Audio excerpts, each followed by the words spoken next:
Good afternoon. Myself Alok Kumar Srivastava. जैसा कि last class में बात चल रही थी सामाजिक प्रक्रियाओं की, सोशल प्रोसेसेस की, तो इसी क्रम में मैं आज बात करने जा रहा हूँ सहयोगी सामाजिक प्रक्रिया के रूप में सामाजिक एकीकरण की। देखिए, सामाजिक एकीकरण जो वर्ड है, इसके लिए सोशियोलॉजी में इंग्लिश का जो टर्म यूज किया गया है वो यूज किया गया है सोशल इंटीग्रेशन। तो सोशल इंटीग्रेशन का बैकग्राउंड क्या है? एक्चुअली आपको पता ही होगा कि समाज में कोई एक सोसाइटी सिर्फ एक सिंगल पार्ट नहीं है कोई, बल्कि सोसाइटी के बहुत सारे सेगमेंट्स हैं। और आप यूँ कहें कि सोसाइटी कई सारे पार्ट्स से मिलकर बनी है, अर्थात समाज के कई सारे भाग हैं। और ये समाज के जो अलग अलग भाग हैं, अलग अलग इकाइयाँ हैं, ये तभी प्रॉपरली आपको काम करते हुए दिखाई देंगी जब ये आपस में एकीकृत हों।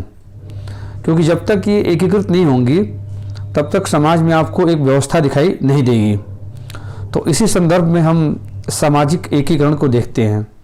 तो हम कह सकते हैं बिल्कुल संक्षेप में कि सामाजिक एकीकरण ऐसी सामाजिक प्रक्रिया है जिसके माध्यम से समाज की जो अलग अलग इकाइयाँ होती हैं वो आपस में मिलती हैं, और इस तरीके से मिलती हैं कि वो एक एकीकृत इकाई के रूप में काम करती हैं। देखिए, शब्दों पर ध्यान देना बड़ा ज़रूरी है। यहाँ पे ये सामाजिक एकीकरण की प्रक्रिया, आत्मसातीकरण की प्रक्रिया जो होती है, जो एसिमिलेशन होता है, उससे बिल्कुल अलग प्रक्रिया है ये। क्योंकि एसिमिलेशन में क्या होता है कि एसिमिलेशन में जो भी पार्ट्स एसिमिलेट कर रहे होते हैं उनकी अपनी आइडेंटिटी नहीं रह जाती, उनकी अपनी स्वतंत्र पहचान नहीं रह जाती।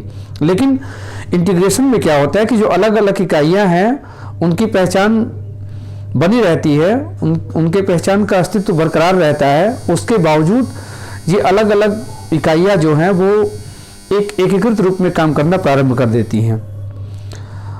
अब बात करते हैं कि समाजशास्त्र में खास तरीके से सैद्धांतिक परिप्रेक्ष्य में इसको किस प्रकार से देखा गया है।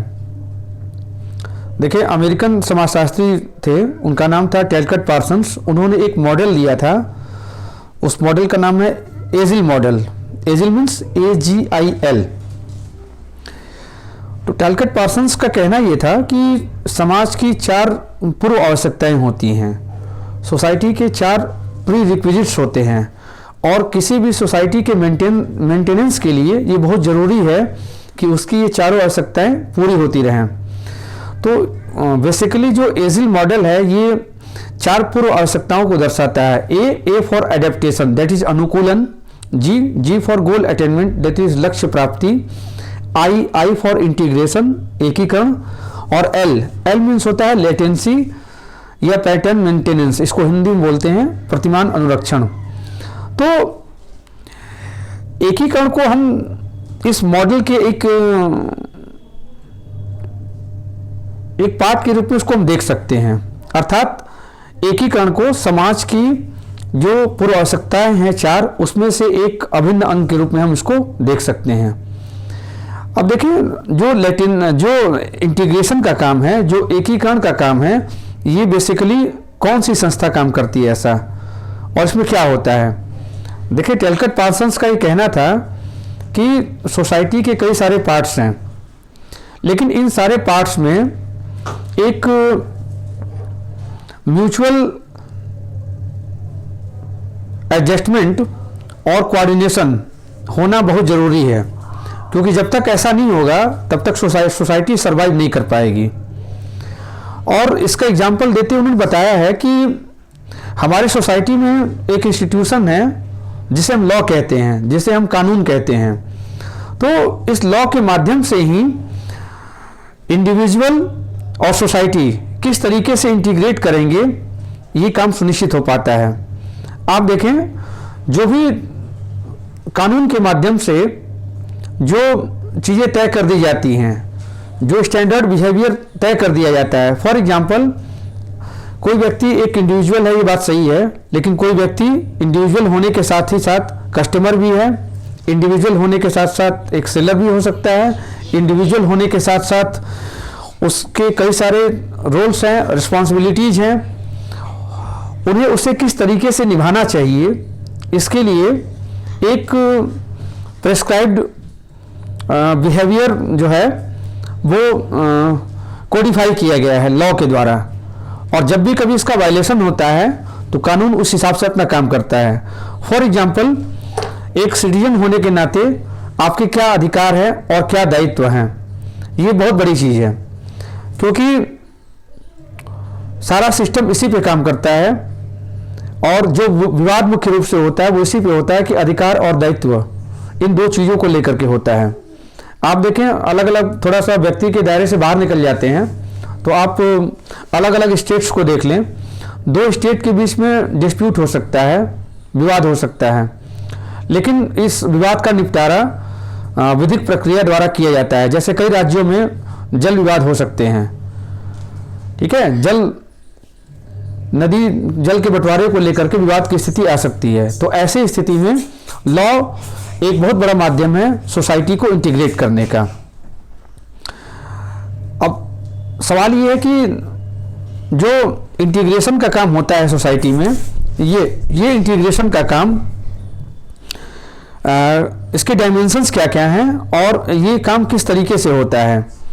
देखिए, इसके डायमेंशंस जो हैं, बेसिकली इसे हम इसके आयाम को कुछ भागों में बांट सकते हैं। सबसे पहला आयाम है इसका स्ट्रक्चरल फंक्शनल, और सेकंड है इसका सोशियो साइकोलॉजिकल,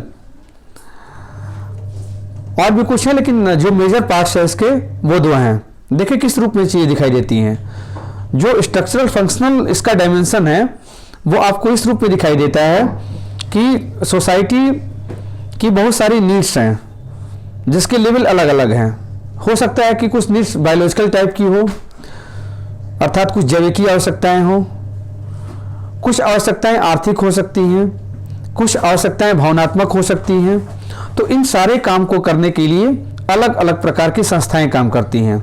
जैसे समाज में आप देखें कि भावनात्मक सुरक्षा देने का काम परिवार करता है, इसी प्रकार से धर्म भी करता है, और इसके अलावा आप पर्यावरण से किस प्रकार से अनुकूलन करेंगे, अपनी जो आपकी मौलिक आवश्यकताएं हैं उसकी पूर्ति किस प्रकार से करेंगे, ये सुनिश्चित करने का काम अर्थव्यवस्था करती है, इकोनॉमी करती है। इसी प्रकार से अन्य बहुत सारी संस्थाएं जैसे नातेदारी है, ये आपके संबंधों को तय करती है कि किस प्रकार से आपके संबंध होंगे। कुल मिला के बहुत सारी संस्थाएं समाज में काम करती हैं जिनका लक्ष्य अलग अलग है, लेकिन एक समाज तभी सक्रिय रूप से काम करता हुआ दिखाई देगा जब ये अलग अलग इकाइयाँ एक एकीकृत रूप में जुड़े जाएंगी, तब जाकर के समाज आपको काम करता हुआ दिखाई देगा बेहतर ढंग से। यही एकीकरण है। दूसरी बात मैंने कही थी, सोशियो साइकोलॉजिकल डायमेंशन की बात करी थी मैंने, अर्थात सामाजिक मनोवैज्ञानिक आयाम की बात की थी मैंने। इसका मुख्य केंद्रीय जो पक्ष है वो ये है कि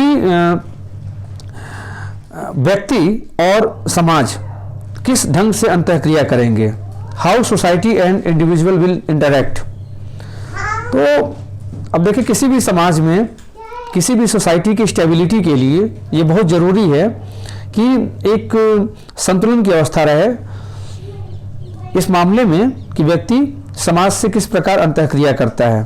ठीक है, सोशल फोर्सेस हैं, समाज का दबाव है, व्यक्ति को वो प्रभावित करती हैं, लेकिन इंडिविजुअल का अपना एक अस्तित्व है, वो भी सोसाइटी को प्रभावित करता है। मैं थोड़ा इस फ्रेमवर्क से बाहर निकलता हूँ, आपको याद दिलाता हूँ किस तरह से पूरी सोशियोलॉजी में एक विवाद रहा कि समाजशास्त्र और समाजशास्त्रीय सिद्धांत अक्सर एक छोर पे दिखाई दिया आपको।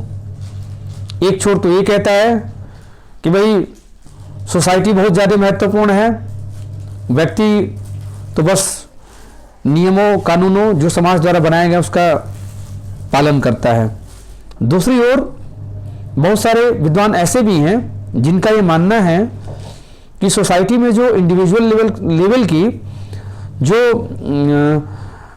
माइक्रो इंटरेक्शंस हैं ये ज़्यादा इम्पॉर्टेंट है, और इनको बिना समझे हम सोशल रियलिटी को नहीं जान सकते।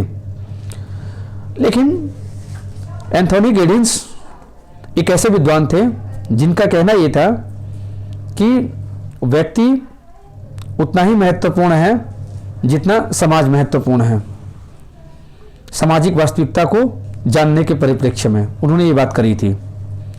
और इसी संदर्भ में इन्होंने